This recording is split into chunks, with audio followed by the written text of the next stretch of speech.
नमस्कार, मैं हूं रविंद्र जैन और आप देखना शुरू कर चुके हैं सबकी खबर। क्या मध्य प्रदेश की डॉक्टर मोहन यादव सरकार अपनी ही पार्टी के वरिष्ठ नेताओं, पूर्व मंत्रियों, पूर्व विधायकों से मकान खाली करने के लिए बेदखली की कार्रवाई करेंगे? क्योंकि जिस तरह के नोटिस अब बंगलों पर चिपकाए गए हैं उससे लग रहा है कि अब कोई बड़ी कार्रवाई के मूड में सरकार है। सरकार को बदले हुए 2.5 महीने से ज़्यादा हो चुका है, लगभग 3 महीने हो जाएंगे अब, लेकिन पूर्व मंत्री, पूर्व विधायक, तमाम सारे नेता अभी भी बंगले खाली करने को तैयार नहीं हैं।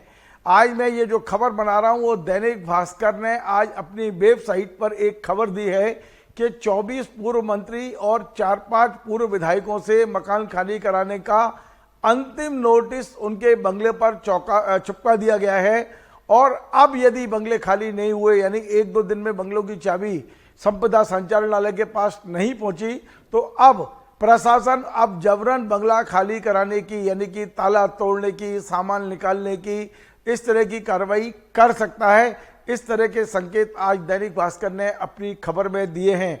मैं उन तमाम सारे नेताओं के नाम पढ़कर सुनाता हूं जो दैनिक भास्कर ने बताया है कि जिन्हें नोटिस दिए गए हैं या जिनके बंगले के बाहर नोटिस चस्पा किए गए हैं।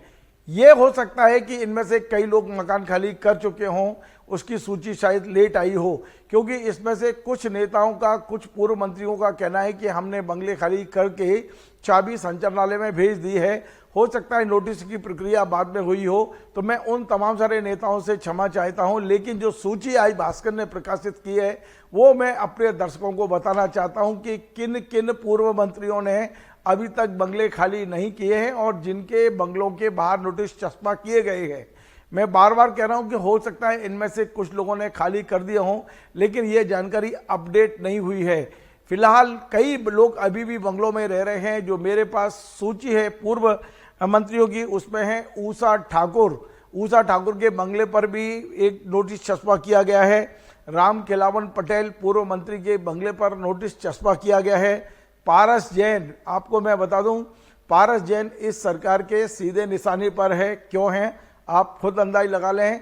आपने देखा पूर्व मंत्री पारस जैन, जिनकी बड़ी साफ छवि हुआ करती थी, ये नई सरकार आने के बाद लोकायुक्त ने इनके खिलाफ केस रजिस्टर किया है, FIR की है और विधायक निधि का दुरुपयोग करने के गंभीर आरोप पारस जैन पर लगे हैं।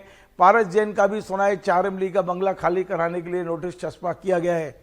इसके अलावा भारत सिंह कुशवाहा, यद्यपि भारत सिंह कुशवाहा का कहना है कि वो बंगला खाली कर चुके हैं, लेकिन उनके बंगले पे भी नोटिस चस्पा किया गया है।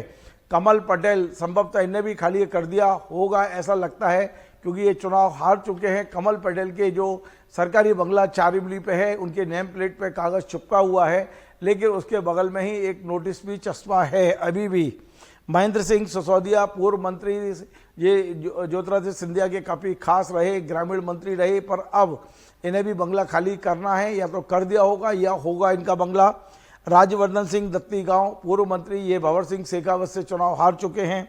प्रेम सिंह पटेल चुनाव हार चुके हैं। अरविंद भदौरिया सहकारिता मंत्री थे, इनके बंगले पे भी नोटिस चस्पा है। नर्मदा प्रसाद प्रजापति, ये विधानसभा स्पीकर थे कमलनाथ जी की सरकार के समय, और इनके बंगले पे भी नोटिस चस्पा किया गया है। इमरती देवी मध्य प्रदेश में इस समय महिला बाल विकास की अध्यक्ष रही हैं कुछ दिन पहले तक। अब इनका ये जो बंगला है इमरती देवी का, ये बड़ा लकी बंगला माना जाता है और इस बंगले पे कई लोगों की नज़र है। ये लिंक रोड नंबर 2 पर शिवराज सिंह जी चौहान के बंगले से लगा हुआ बंगला है, तो इस बंगले पर कई नेताओं की नज़र है। इमरती देवी को ये बंगला खाली करना होगा। कांतेलाल भूरिया को भी मकान खाली करना होगा। रामपाल सिंह, प्रदीप जायसवाल, रामकिशोर कावरे, दीपक जोशी और OPS भदौरिया, ये सभी चुनाव हारे हैं और इन सभी को बंगले खाली करने के नोटिस मिल गए हैं। हमारी जानकारी के अनुसार कुछ जो विधायक चुन के आए हैं लेकिन मंत्री नहीं बन पाए, उनसे मंत्री बंगले खाली कराए जा रहे हैं। उनके बंगलों के बाहर भी नोटिस चस्पा किए गए हैं। इनमें बिसाऊ लाल सिंह, OP, ओम प्रकाश सकलेचा, ब्रजेंद्र प्रताप सिंह, मीना सिंह, प्रभुराम चौधरी, ब्रजेंद्र यादव और पूर्व विधानसभा अध्यक्ष गिरीश गौतम का नाम बताया जा रहा है। इनके बंगलों के बाहर नोटिस चस्पा कर दिए गए हैं। मेरी जानकारी के अनुसार गिरीश गौतम जी मकान खाली कर चुके हैं, बंगला खाली कर चुके हैं। शायद वो विधानसभा के पारिवारिक खंड में शिफ्ट हुए हैं। इसके अलावा 4 ऐसे विधायक हैं जो मंत्री कभी नहीं रहे पर इनके पास बंगले थे, ये चुनाव हार गए, इन्हें भी बंगले खाली करने के नोटिस भेजे गए हैं। इनमें संजीव सिंह कुशवाहा, रवि जोशी, दिलीप गुर्जर और नीरज दीक्षित के नाम बताए गए हैं। मैं आपको बता दूं कि इनमें से कई लोग बंगले खाली कर चुके हैं, लेकिन सबसे बड़ी बात यह है कि कई पूर्व मंत्री जोड़ तोड़ में लगे हैं कि कुछ दिन उनके परिवार के लोग रह लें, 1 साल का टाइम मिल जाए, 6 महीने का टाइम मिल जाए।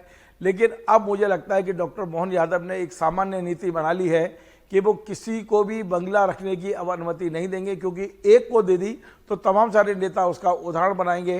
तो जो मैंने नाम बताए हैं इनमें से कई लोगों ने बंगले खाली कर दिए हैं, और जिनने नहीं किए हैं वो यदि बंगला अगले 2-4 दिन में खाली नहीं करते हैं तो अब बेदखली की यानी सख्ती की कार्रवाई शुरू होने वाली है। इनके ताले टूटेंगे, सामान सड़क पर रखा जाएगा और कथित रूप से इनका अपमान भी होगा, क्योंकि इनको हर तरह से समझा लिया गया है कि आप चाबी दे दीजिए, तो उसके बंगले के साफ सफाई करके उनको आने वाले मंत्रियों को देना है जो मंत्री नए बने हैं।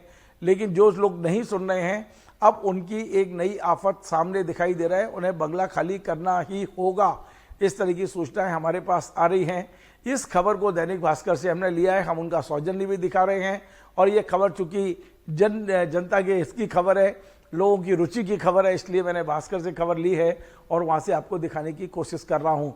यदि हम किसी की मेहनत, किसी रिपोर्टर की खबर लेते हैं तो उसको क्रेडिट देने में भी हमें कोई दिक्कत नहीं होना चाहिए। और हम उम्मीद करते हैं कि यदि कोई खबर हमने तैयार की है और हमारी खबर कोई दूसरा व्यक्ति उठाता है तो वो भी उतनी ही हिम्मत से कहे कि ये खबर हमने सबकी खबर से ली है।